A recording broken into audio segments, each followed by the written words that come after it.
Filipenses 4, 21, 23, vamos concluyendo la carta a los Filipenses y dice el texto: saludad a todos los santos en Cristo Jesús. Los hermanos que están conmigo os mandan saludos. Saludos de parte de todos los santos, especialmente los de la casa del emperador. Que la gracia del Señor Jesucristo esté con vuestro espíritu. Amén. Amén.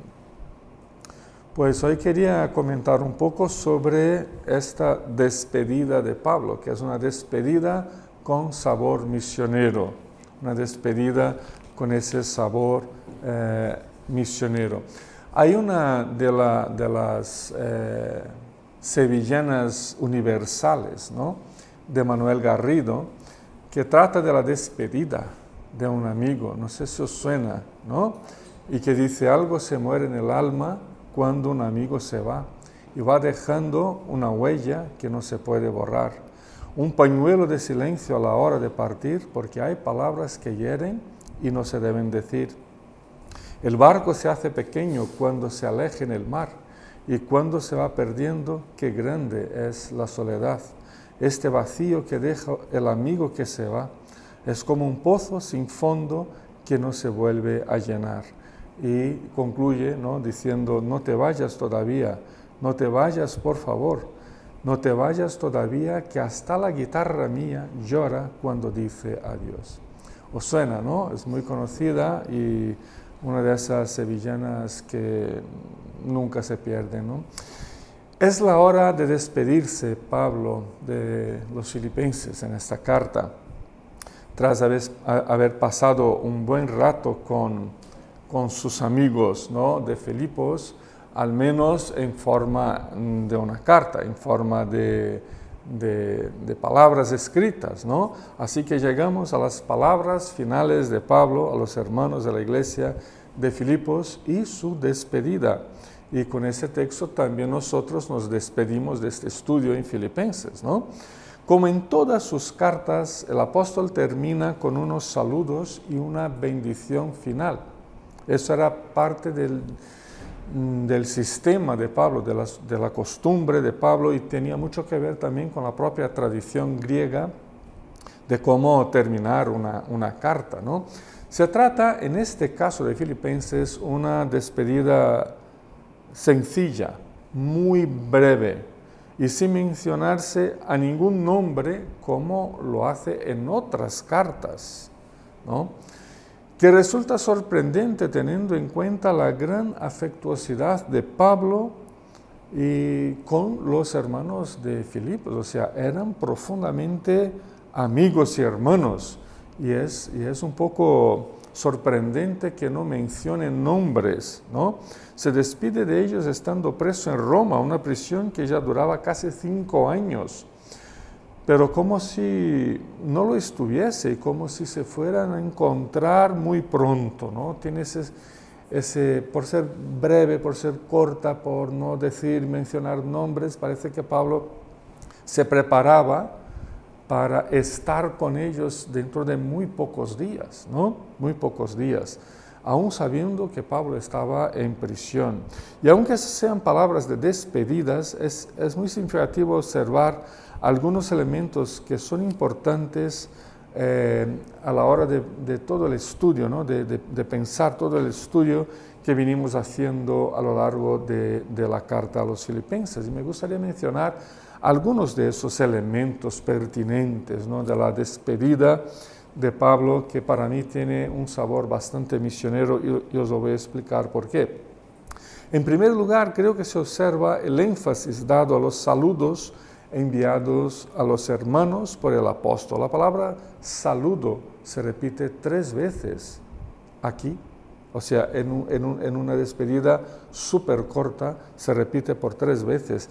Es un énfasis bastante fuerte, ¿no? Y ese énfasis nos muestra ante todo cómo Pablo se preocupó en crear y mantener un vínculo fraternal entre los hermanos que lo acompañaban a diario mientras seguía prisionero en Roma y los hermanos de Filipos, que también lo acompañaban con el mismo amor, dedicación, sustentación, aunque geográficamente estuvieran distantes.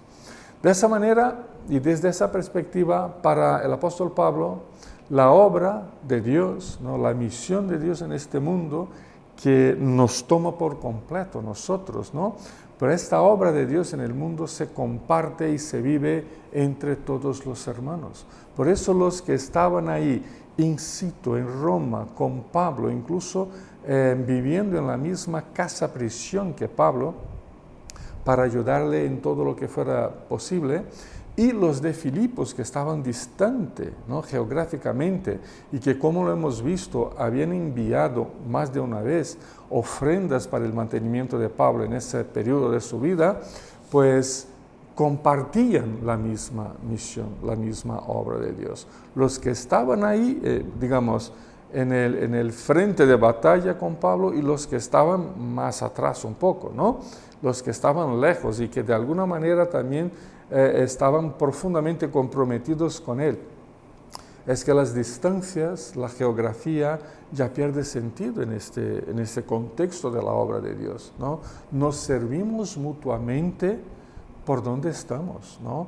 Y desde otros lugares del mundo a los que estamos aquí, desde aquí a los que están en otros lugares del mundo, como aprendimos con una conferencia, no fue una conferencia, fue una asamblea de una organización que decía que la misión se hace entre todos los continentes, ¿no?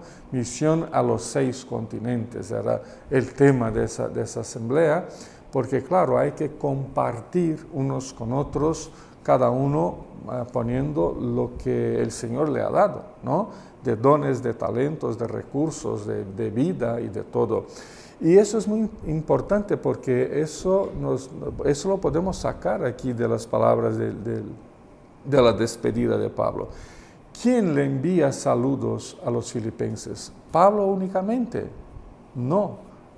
Todos los santos, los hermanos que estaban en Roma con él, le enviaban saludos a los de Filipos, ¿no?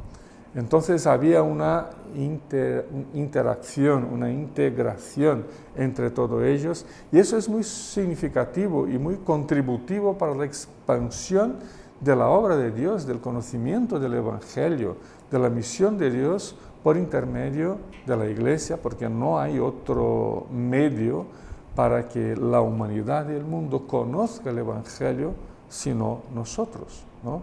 Sino nosotros. En segundo lugar, notamos que el apóstol no menciona ningún nombre aquí, como ya lo hemos comentado, ¿no? De paso, pero en otras cartas sí, ¿no? Por ejemplo, si vamos a cartas como Romanos, el capítulo 16, hay una lista enorme de nombres, ¿no? Pero aquí no, aquí Pablo no menciona nombres. Y no se sabe muy bien la razón, pero yo sospecho que una de las posibles explicaciones es su prudencia en evitar cualquier clase de envidia o de rivalidades que existiera entre los de Filipos, ¿no? ¿Os acordáis de los problemas entre Evodia y Síntique, capítulo 4, versículo 2, ¿no? Y de repente Pablo puede olvidarse, ya estaba un poquito mayor, posiblemente ya estaba perdiendo la visión, ya tenía bastantes limitaciones físicas, ya casi ciego, ¿no? De los 2 ojos, y ya mayor, posiblemente y si se olvidara el nombre de alguien de la iglesia de los filipenses, ¿no? Es que se olvidó mencionarme en la oración final, Pablo, ¿no? A mí, justo a mí, ¿no? O puso mi nombre al final del listado. Le ha dado más importancia a los más ricos y no a los esclavos que pertenecían a esta iglesia. Al no citar nombres en el saludo de esta carta, Pablo recurre a una mención global y dice: a todos los santos en Cristo Jesús, versículo 21, ¿no? A todos los santos en Cristo Jesús, porque es muy posible que hubiera esa clase de conflictos entre hermanos en Filipos, como el ejemplo de Bodia y Sintique, y Pablo no quería pasarse con ninguno de ellos en ese sentido, ¿no? Pero cuando pone a todos los santos en Cristo Jesús, versículo 21, indicando que su deseo y su orientación es que los filipenses se saluden unos a otros, ¿no? Favoreciendo las relaciones entre ellos, representando de esta forma una exhortación a la unidad cristiana. Y esa perspectiva me parece preciosa y bastante correcta, ¿no? Todos los santos en Cristo Jesús indica claramente que él estaba a favor, ¿no?, de la unidad cristiana, incluso exhortando a la iglesia a la unidad cristiana como principio bíblico que se sobresale al egoísmo, al personalismo, que a veces suele imperar en las relaciones humanas dentro o fuera de la iglesia, ¿no? Eso pasa con nosotros y pasa con los demás, ¿no? Porque Pablo, según el versículo 21, según su saludo en ese versículo 21, somos todos santos en Cristo Jesús. Por tanto, si somos todos santificados por Cristo, ¿no?, por la gracia de Cristo, y pertenecemos a la misma categoría de personas alcanzadas por la salvación de Cristo, pues eso parece que establece una clase de unidad que está por encima del egoísmo, del personalismo, etcétera, etcétera, todo lo que hay en nuestro corazón, y como hemos leído antes en el Salmo 32, ¿no?, todo lo que hay en nuestros corazones. Entonces eso favorece claramente a la expresión del Evangelio en el mundo. O sea, no es solo lo que la gente puede ver en mi vida, que eso también a veces me corta un poco, ¿no?, pensar que la gente, si quiere conocer el Evangelio, no tiene que escucharme necesariamente, pero tiene que ver el Evangelio en mi vida. Pero es más todavía, es que tiene que ver el Evangelio en nuestra comunidad, en nuestra comunión, en las relaciones entre nosotros. Esa idea se va conformando cuando, en tercer lugar, el apóstol amplía el círculo de los que saludan, incluyendo a todos los creyentes de las iglesias, que sabemos que había más de una, de las iglesias en Roma, donde estaba él encarcelado. Versículo 22, ¿no? Todos los hermanos de Roma extienden a los filipenses sus saludos y sus buenos deseos. Se va formando de esa manera un concepto de que ni los filipenses ni los romanos estaban solos, ni eran cristianos aislados los unos de los otros, ¿no? Más bien se forma la clara idea de que aunque se conocieran todos personalmente, había entre ellos algo más profundo que los vínculos meramente naturales. Se había formado una especie de ecumenismo de clase más elevada. Vamos a usar la palabra ecumenismo aquí, no del sentido técnico que tiene esa palabra en nuestros días, ¿no? Pero se va formando una especie de ecumenismo de clase más elevada, donde el compromiso se suma al respeto bajo la insignia de que somos todos santos en Cristo Jesús, los que estamos aquí, los que están en Roma, los que están en Filipos, los que están en cualquier lugar del mundo, incluso en cualquier época de nuestras diferentes etapas históricas, ¿no? Y eso le da a la unidad cristiana algo superior, algo más elevado, a la buena convivencia entre nosotros, ¿no? Es superior a una simple buena convivencia entre nosotros. Eso le concede a la unidad cristiana una profunda dimensión que es también teológica y misionera, en el sentido de que si no hay esa unidad, toda la obra de Dios por medio de nosotros parece que se estanca y que se queda ahí como dentro de una presa, y no sale al mundo, ¿no? La digerimos internamente y ya está. Eso le da a la unidad cristiana un lugar de muy importancia a la hora de pensar la evangelización, de pensar la manera como leemos, interpretamos la Biblia y sobre todo a la hora de convivir entre nosotros, ¿no? De convivir entre nosotros. Juan capítulo 17, versículo 23, me parece muy claro en cuanto a ese tema. En la oración final de Jesús, horas antes de su muerte, dice, permite, en su oración dice al Padre, permite que alcancen la perfección en la unidad. Y así el mundo reconozca que tú me has enviado y que los has amado a ellos tal como me has amado a mí, ¿no? Entonces entendemos la unidad desde esa perspectiva de los saludos del apóstol Pablo. Y hablando del saludo que les envían los hermanos de las iglesias de Roma, resulta aquí el saludo especial de los de la casa del emperador, ¿no? Si hay alguna mención, ¿no?, así de un grupo, pues no lo hace Pablo de los nombres de Filipos, tampoco de los miembros de las iglesias de Roma, sino que de los de la casa del emperador. Qué extraño eso, ¿no? Notamos esa expresión como algo muy especial, porque Pablo dice, especialmente o sobre todo los de la casa del emperador, ¿no?, si podéis observar ahí. Y claro, se refiere al emperador de Roma, ¿no?, al César. Y esa expresión no se refiere a parientes ni a familiares del emperador, ¿vale? Más bien nos indica que diversas personas que servían en el palacio real, en el palacio imperial para ser más correcto, ¿no?, habían sido alcanzadas por la gracia de Jesucristo y se habían integrado a la comunidad cristiana en Roma, involucrándose también con la vida y con el ministerio del apóstol Pablo.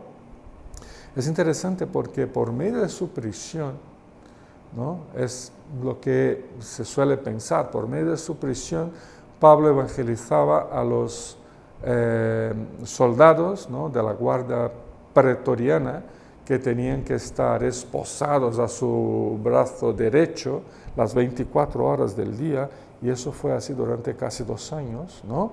Y se turnaban, los soldados se turnaban a cada 6 horas. Cada 6 horas estaba Pablo esposado a un soldado romano diferente y los evangelizaba, ¿no? Y se supone que algunos, no se sabe cuántos, se convirtieron y que llevaron el evangelio dentro de los muros del palacio imperial, a otros soldados, a otros sirvientes, a cocineros, a gente de limpieza, de ropas, de todo, ¿no? Y que hubo un número interesante de conversiones dentro de la casa del emperador, ¿no?, dentro de la casa del emperador, y personas que estaban integradas también en la vida común de las diversas y diferentes congregaciones e iglesias que habían en Roma.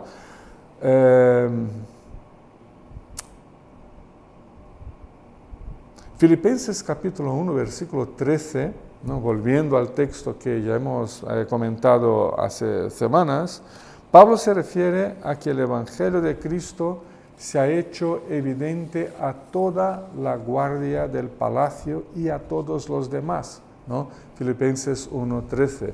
Así que es la segunda vez en la carta a los filipenses que Pablo menciona a este grupo de personas que se convirtió y que trabajaban dentro del palacio, ¿no? Es importante ver cómo la conciencia y la acción evangelizadora del apóstol Pablo se reflejan en su saludo, ¿no? O sea, él quiere decir, mira, estoy preso aquí, me estáis ayudando de alguna manera, sé que estáis orando por mí, y sabéis que sufro todo lo que hay que sufrir como prisionero, pero en medio a toda esa tormenta y esos dolores, pues el Evangelio pudo llegar a un montón de gente dentro del palacio imperial. Entonces Pablo tenía esa capacidad de ver y transmitir la idea de que por peor que sea su propia situación personal, el Señor transforma esos malos días en bendición a otras personas, ¿no? Como decía un viejo teólogo, ¿no? Al hablar del sufrimiento, decía que uno de los principales dones que Dios nos da es el sufrimiento, porque nos torna capaces de entender el sufrimiento de otras personas y ser de bendición para ellos, ¿no? Ser de bendición para ellos.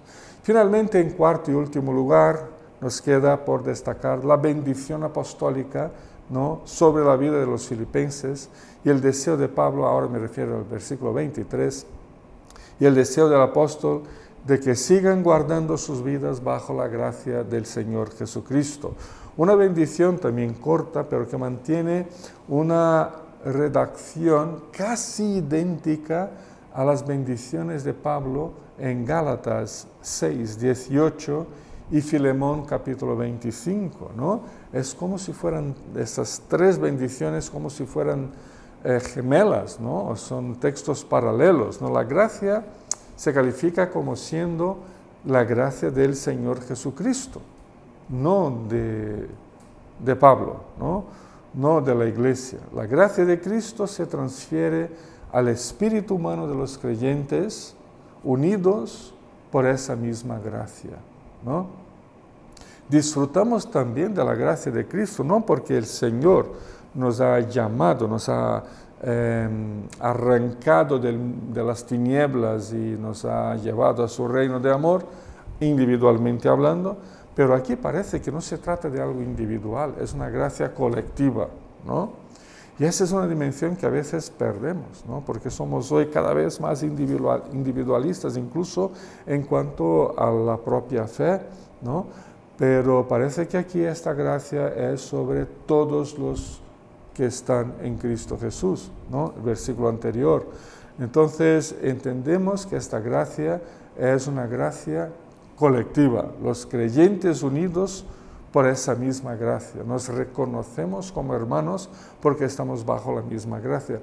Los de Filipos, los de Roma, al igual que todos nosotros hoy, recibimos por igual la gracia redentora, la gracia santificadora de Cristo. Y esa es la bendición más grande, más profunda y posiblemente la que más debe importarnos, ¿no? La que más debe importarnos. Claro, queremos un montón de diferentes bendiciones de Dios y no hay nada de pecado incluso pedir a Dios que nos dé esas cosas que necesitamos o que deseamos.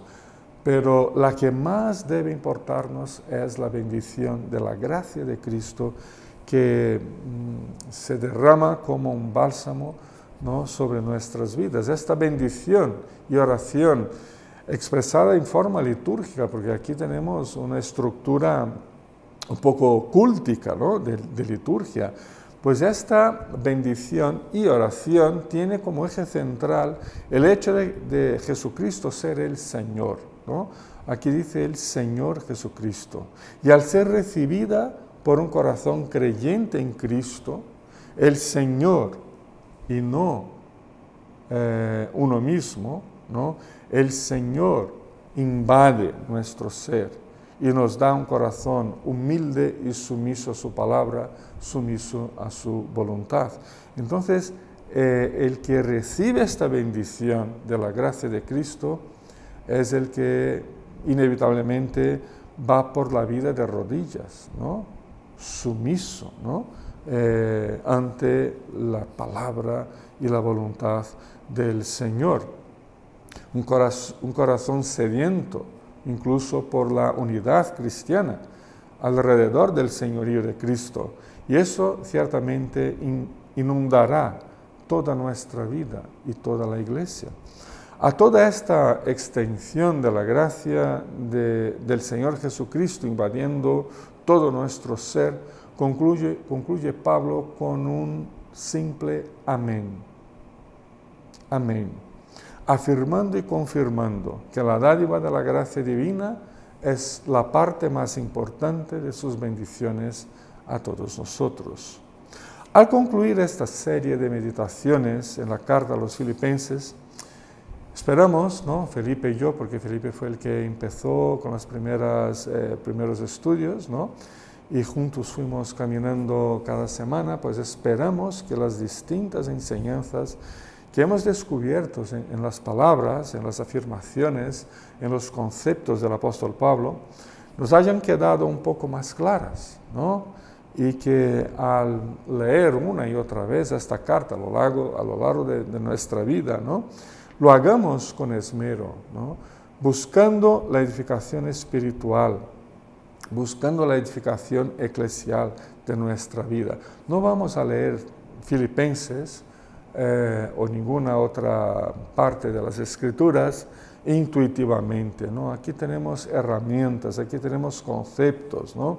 Y en consecuencia también esperamos que los significados propuestos para la espiritualidad de la Iglesia de nuestros días nos posibiliten reflexionar más pausadamente acerca de los caminos y de las decisiones que frecuentemente tomamos y seguimos. Sin duda, sin lugar a dudas, se trata de una carta que nos abre los ojos para que fijemos nuestra mirada claramente en la experiencia del apóstol Pablo en sus años de prisión, para la experiencia de los hermanos de Filipos, que estuvieron ahí pendientes de Pablo, ¿no? Y para nuestra propia experiencia. Así que os propongo una mirada evaluativa de nosotros mismos, de uno mismo, de nuestra prioridad, de nuestras metodologías. Os propongo una mirada reflexiva de los conceptos y prácticas según nos lo revela y nos lo propone el texto. Y os propongo una mirada transformadora de nuestros caminos presentes y futuros como siervos de Cristo en su misión en el mundo.